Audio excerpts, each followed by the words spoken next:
I want to welcome you today to Mondays with the Mayor. It's so nice to have you all joining us today. I hope you had a great weekend. Thank you for being here in person, and thank you to those of you who are watching this recording on our YouTube channel. And I want to welcome now the President of the Mount Pleasant Chamber of Commerce, Shane Griffin. How are you today, Shane? Hey, Rebecca, I'm good. Thank you very much. How are you? Everything's good with you? I am doing very well. So nice to see you, sir. Same here. Thank you for your efforts and everything that you do to help us put on Mondays with the Mayor. Forgive my background. I'm up at my Fortress of Solitude. So my in-laws live in the upstate on about 7.5 acres. And so when I need to get away, this is the place that we come and visit. So I'm out on the porch and enjoying a beautiful view and looking forward to another edition of Mondays with the Mayor. So at this time, I'll welcome on the Honorable Will Haynie and Lauren Sims from the town of Mount Pleasant. Good afternoon, you two. Good afternoon, Shane. I like the Count of Monte Cristo look you got. The handlebars are coming along. I'm going to turn them up like Raleigh fingers in a couple of more weeks. So I'm just awaiting them to continue to grow. I'm brushing them out, combing them out, and you got to train it. So yeah, I'm having a little bit of fun with this pandemic beard. So yeah. Lauren, how are you doing down there? Everything's good? Doing well, thank you. I hope you had a great weekend. Everything was good, and again, we thank both of you very much for your time. This Monday with the Mayor is very popular with our members, and it gives them an opportunity to hear it straight from the Mayor and also from Lauren about what's happening in the town in regards to COVID-19 and how it relates to business. So we'll kick it right off, Mr. Mayor. I'm sure your inbox is very full. You hear from folks all the time, as does members of council. I kind of wanted to kick things off with what are some of the things that you're hearing from folks, whether it be concerns, questions, or just downright disagreements when it comes to what's going on right now? If you're going by email as one bellwether, and this does not mean that it's a scientific analysis of what the 95,000 people in our town are thinking of most, but the ones who sit down, email the town and want it to go to all of council and the mayor, it's by far two things. It's masks, either pro or against. And then the other is parking at the beach, and either parking at the Isle of Palms or the cooler and blanket regulation at Sullivan's Island. Nothing right now is coming close to those two. We're going to be voting Thursday, or doing the next work Thursday, on the comprehensive plan that will set sort of the vision for Mount Pleasant from a, planning and development standpoint for a whole decade. And we're getting a few emails on that, but by far we're getting more about parking on the Isle of Palms. Do you want me to address that, or did you want me to just leave it at that as a data mention? Well, sir, it's certainly your program and your show. So if you want to address those, feel free. If not, we can move on to something else. But I do find it interesting that more folks are complaining about the traffic at the beach than they are inputting about the 10-year comprehensive plan. That to me is a little strange, but. I'm not going to discount that in the least. A lot of us live here. I know I consciously have moved back, twice in my adulthood for the call of the sea and to be here. And Suzette and I got married at Sullivan's Island, so we love the islands as much as anybody.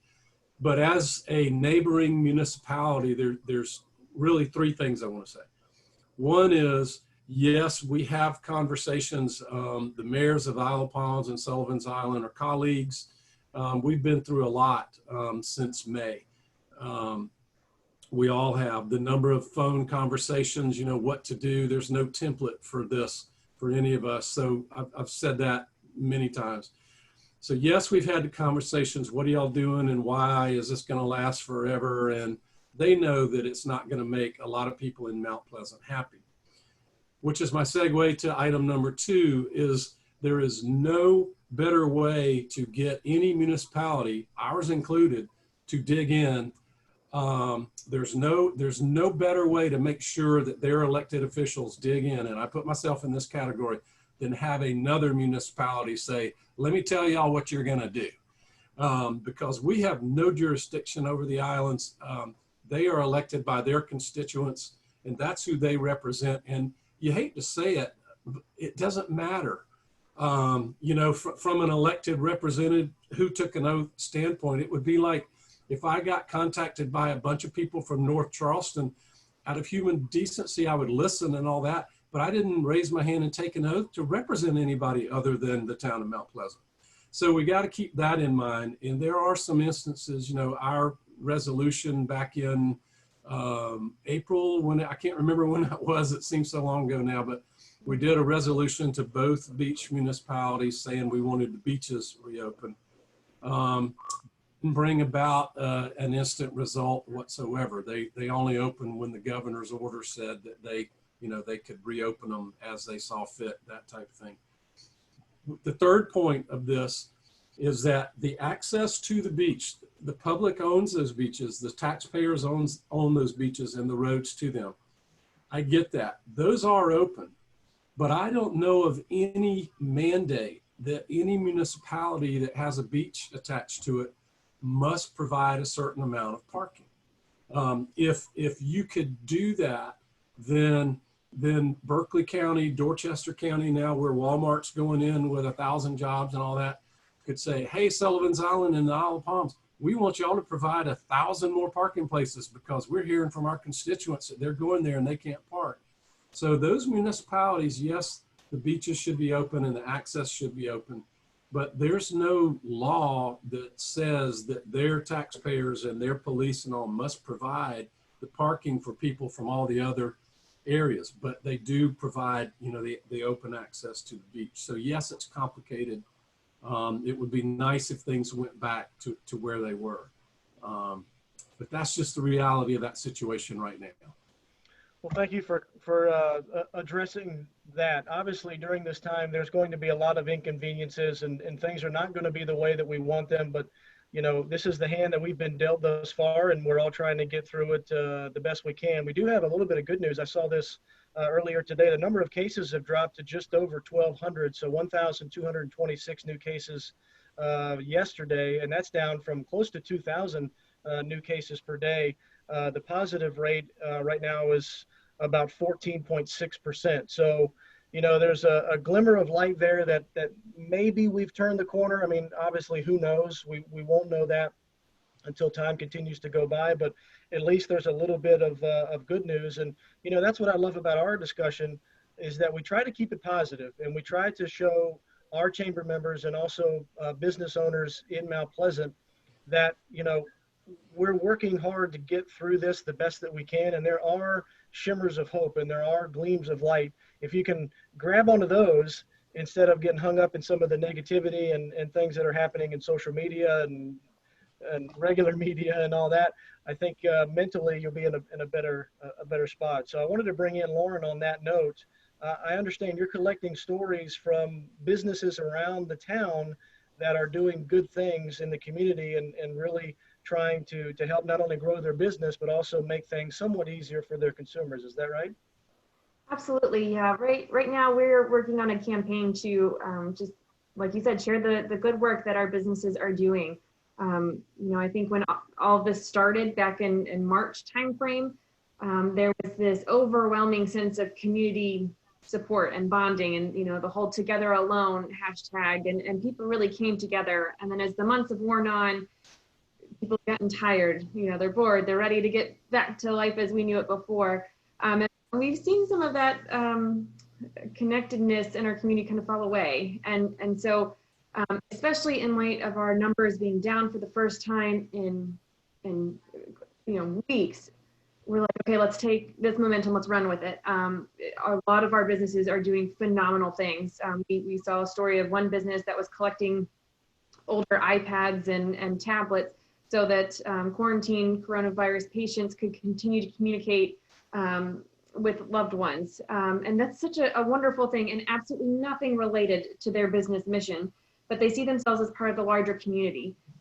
And that's something that our businesses do such a great job of. They see themselves as part of our larger community, and they take on roles that oftentimes aren't even theirs to take on. And so if your business is doing something like this, if you have a great story, please reach out. I'll drop my email in the chat box here, but please send it to us. We want to make sure that we can highlight you and feature you and you know, really remind the community that we're all in this together. We're all we all got hurt a little bit, and then hopefully we've got this thing on the run and we can chase it out of here at this point. So please, if you've got great stories, please be willing to share them with us, and just be on the lookout for this campaign. It'll be coming to you by the end of the week. And also, too, for folks that are watching either live or recorded, be sure to check out the town's business page at the website. They've got a number of resources there that are available to you. Also, our Coronavirus Resource Center page at mountpleasantchamber.org. We've got over 50 members that have offers and updates through the COVID-19 situation. So, you know, it does, again, feel, yes, we're kind of getting tired of this and the months have dragged on, but collectively, I think we as a chamber are coming together and helping each other drive as much business and as much connections as humanly possible. And obviously the town is doing that as well. So we really appreciate the partnership with the town. And we thank, again, both Mayor Haynie and Lauren for joining us here today. Mr. Mayor, I understand the school board has a vote tonight, and this is kind of a workforce issue if they decide not to go back to school. Your thoughts on that, sir? Sure. They had a committee, what was it, Safe Schools or Safe Reopening or whatever, that had some recommendations. And my understanding is that the whole school board will take this up tonight. I say this not just to make this all government speak, but this will affect workforce. This will affect, you know, if you got two working parents and the children are elementary or junior high age and you can't leave them at home. And you know, mine are grown. My youngest just got married. She's a Corona bride. But I don't know what age now parents are willing to leave young children at home, their children at home, like we had to decide. Lauren, you're getting there. Yours is getting older. But it's not for a while, Mayor. I wouldn't trust her by herself for quite some time. We understand this, and I don't want to over exaggerate. The town has nothing to do with the school policy, nothing at all to do with that. But it will affect this town in, you know, who can get to work, and are parents going to have to, we talk about an A-B schedule for students, might have to have A-B schedules for working parents and those type things. So if you're a member of the chamber and you're watching today and you're out there and you're thinking about this, we fully understand. And as Lauren can tell you, it will affect the over 600 employees of the town of Mount Pleasant as well. And I did want to make one comment, a little lighthearted. We're trying to stay positive and keep things lighthearted because we're all tired of this. It's the long, hot, humid days of summer. And but my wife and her colleagues who are elementary school teachers will tell you that the reason alcohol sales went through the roof back in the spring after the schools let out was all the parents were stuck home with the children all day. And school teachers do, you know, imagine, I mean, my wife had this year 28 students in a classroom all day. What are those 28 students going to do if there's no in school classes? So I honestly don't have an opinion either way. And I'll tell you why, because I want to see, I've been saying this all along, I view this virus as an enemy. Not my fellow citizens, not those who disagree with me on any of this. This virus is the enemy, and it's time to kick this enemy's butt. And, you know, wearing face mask outside is one way to do that. Washing your hands is one way to do that. And I will let the school board, like everybody else is going to do, look at those numbers when I think September 8th is the target date. And let's see if it's safe. And if it's safe, I'm all for it. If it's not safe, we've got to keep this fight up. And that's where I stand on that. Not that I have a vote in that. Yeah, well, it's a good point. I mean, if you know, I'm a big baseball fan, and of course, news broke today that 14 members of the Florida Marlins tested positive for the coronavirus, along with a couple of members of the coaching staff. They had to shut that team down. They had to shut down the Phillies, who they played. So, you know, this thing, just when you think you might have an inch and you're doing okay, then bang, something like this can happen. And this could be the same thing. I mean, who knows? Nobody knows what could happen. And to your point, Mr. Mayor, the school board will make the decision that they deem best, that's in the best interest of those children first and foremost. I would hope so. And then we just have to, again, play that hand as we're dealt it and do the best that we can. I agree. Well, let's move along to the meeting on Thursday. I know the comprehensive plan, and then obviously there's some discussions about the building heights. But you've got a lot on your plate, not only with coronavirus, but the comp plan and answering all those emails as well. I know you're very busy, but you know, continuing to look long term, the comp plan, that's a big deal and something that needs attention. Right, and you know, we were on track to have this passed in the spring. We had a retreat about it back in January. We got 4 new council members in November. And so, you know, we've got basically a whole new council. And so we were going through it. We were going to pass it in the spring, and then COVID came up. We did not think that it would be wise or recommendable to pass something this important and this far reaching that affects, you know, the look and feel and the vision of our community, and do it under emergency circumstances without the public coming in and talking and all that. So that's why we delayed a little bit. And we have a meeting on Thursday. I think by the law, we're required to have 2 more. So I think our goal is to try to pass it at the August meeting, which by statute will be the 2nd Tuesday of August. And so we got that coming up.